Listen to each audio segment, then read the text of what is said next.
Hey everybody, it's been a little while since we've talked, and I'm not going to talk about aquaponics today, but I am going to show you around a piece of land that my friend Howard and I are working just east of Calgary, and we started a week ago and got quite a bit done.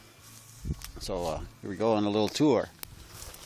There's Howard watering some of our seedlings. We bought a really good deal on strawberries. We bought 90 of them, and they're going all against the west wall in the garden plot. There's some peppers there and tomatoes. So last week we came into this plot here and tilled it all, and I was kind of rushed, but this is I basically just grabbed a shovel and started cutting, and this is our mandala garden here. It's not perfect, but it works out well, and you can see it's 6-foot beds with the keyholes, so we have good access to, we can reach everything. This one here is planted with Swiss chard.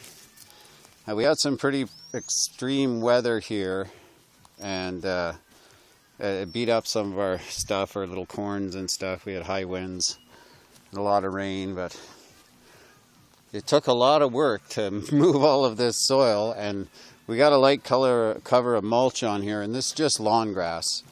I was a little worried about running out, so we just did a very light color, but we'll be touching this up until we get a very good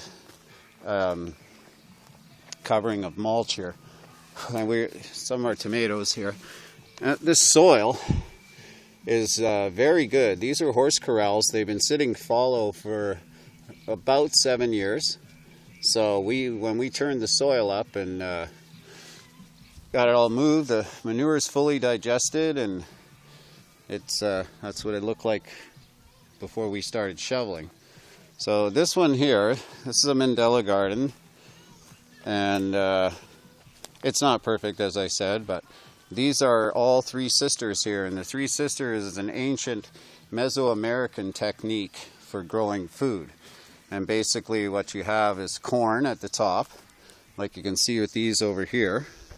Around the corn, there's 4 beans, climbing beans planted around each of the corn. And then around the base of the mound, you plant squash.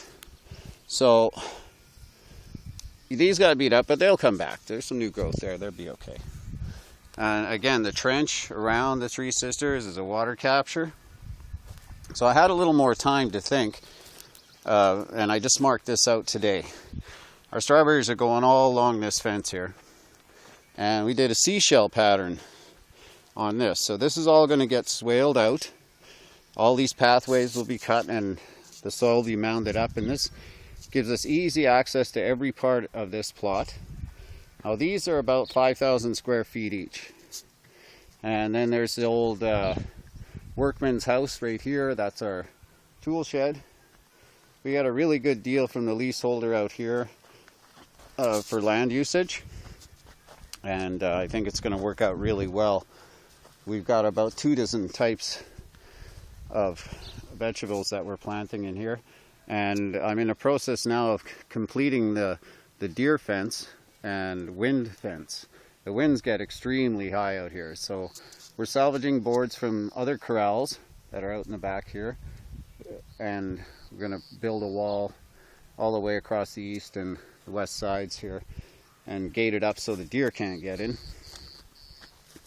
I'm in the process right now of negotiating with the owner to, here's another plot that we cut, turn this big barn here into a passive solar greenhouse by replacing this south wall here with twin wall plastic. And it's dirt floor. This is a horse barn, and there's going to be some other people using it for livestock, but I think we can get at least a third of it. So we'll be taking about 30 feet back here and get this whole wall here will be twin wall plastic, and then we'll insulate the north wall and seal up the doors and get it all good so we can get a couple more months out of our season at least, and possibly the whole winter.